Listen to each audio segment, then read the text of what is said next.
Hello, server. It looks like we have been busy on you. I know this is only episode 6, but to be honest, this was going to be about episode 20-something, and I had to throw away a bunch of footage. Turns out, I wasn't recording Dan's audio layer, even though I thought it was, so those episodes were all really boring. Because there's just me talking to no one. Looks like we skipped ahead. And we also skipped a bunch of DartCraft features. Now these are just stick reads, right? You've seen those before. And these are, I don't know what these are, but Dan has been using this particular field for various essences. It looks like he stopped doing the diamond ones and he went to the ender essences. He probably was going to use them to make those these things. Ender portal, that's it? It's not that expensive. Because we wanted to get to the end and kill the dragon. And apparently you can make those somehow. Anyway, though, I've actually added several features. These things right here are an IC2 crop actually called force canes. You basically just... Now, you can't plant these at all, but these will randomly breed, just like any other tier crop, and it's a tier 8 crop, so you'll need at least 2 tier 4 crops to crossbreed. I actually ended up using reeds and got these, so that was pretty great. Now what happens when you right click these guys is you actually get force gems, and if I want to go ahead and just harvest these guys, I can get a good amount of force gems out of them. Actually, I don't think these are tier 8. I take that back, these are tier 4. These new things are tier 8. But anyway, that got me about 2 stacks of force gems for one of these things, but we have, of course, a time torch here, so kind of breaks everything. Anyway, here we have something I ended up calling U-canes, which are tier 8, and you have to crossbreed as well. So I ended up crossbreeding. I actually got these while I was crossbreeding these, and I just transplanted them over here by breaking them and planting them again. And these little guys actually give you, here, these little things right here, U matter. 0 to 3 U matter, I believe, which are used to make UU matter from IC2.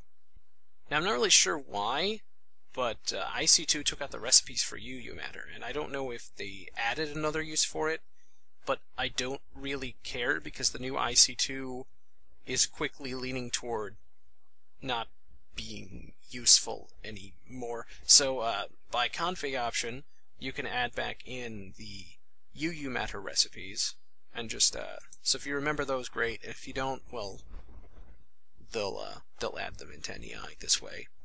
But this is a tier 8 crop, so I mean, unless you have time torches, it's going to take you a while to get it. So we've got more resources than we can really use. But really, even worse than the UU matter are these things. You put these things in MFR together, and then a time torch, and you literally have everything instantly. Absolutely everything. We even made a storage unit and put crafting cards in here to turn the diamond essence into diamonds, and the diamonds into blocks of diamonds. So we have plenty of blocks of diamond. And I see that Dan repurposed this to make ender essence. So we had been working on this for weeks, and before we got any of that sweet stuff, actually, it was a slow progression. Really, once I unlocked a certain tier of this DartCraft, this force tome, it just kind of, with the time being tier 3, everything just kind of escalated. Okay, so I also made several changes to DartCraft, specifically to help out with skyblock maps like this, and one of the changes was that... Where did you put the sieve? I believe we have plenty of dirt because we have the magical crops. We have all of the magical crops elements, so we can just make more. But I actually added the ability to get a few DartCraft things from the sieve. Sieving dirt. Probably not going to get them right now, but I can run through a few of these. You can get 4 saplings occasionally out of this, and you can also get a new item. It's This one's not actually uncommon, and there is another way to get it, which was some footage I was really unhappy with losing, because that was some good quality footage that people would have really loved. You guys just saw the first draft of it, but that DartCraft was largely a joke, although it is still present in the form of a config option, and it's a client set one. But there's a feature that actually replaces that. There's no more force farting. That's not a thing, really. I'm just gonna run through this stack of dirt and then I'll explain it. Oh look, there we go. I got a force sapling. That's good. Oh, there we go. I got it. Looks like I got what I was looking for. So you can get force saplings, of course, from there occasionally.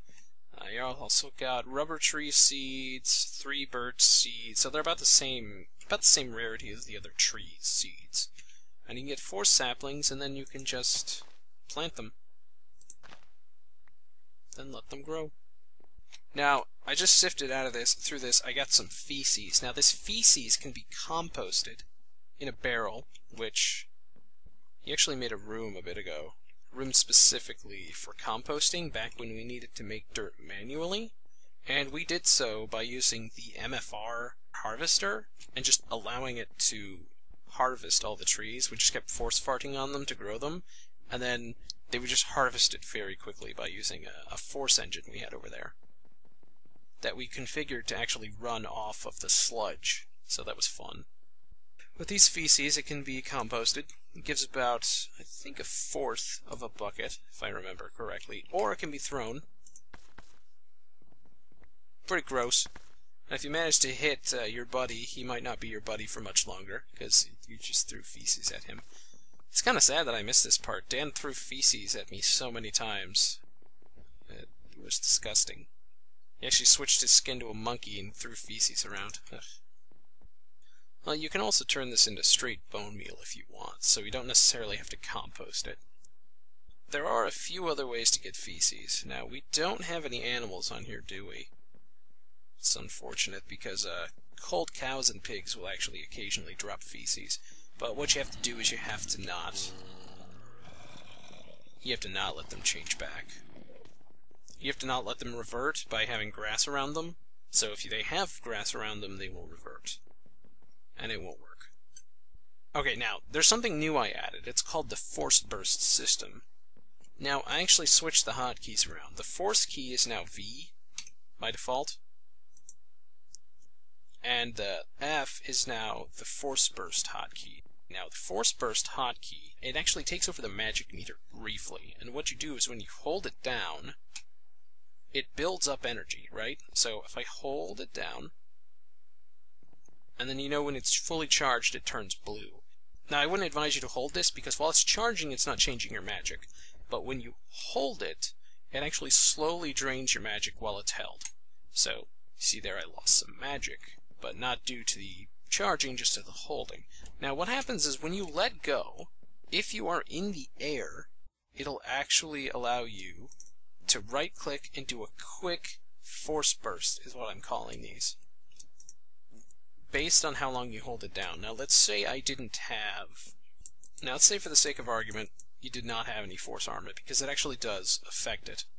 Now, by default, you can hold down this hotkey and then do this jump. You get a little bit of a boost. Now, I enabled the DartCraft config setting, so it makes fart sounds.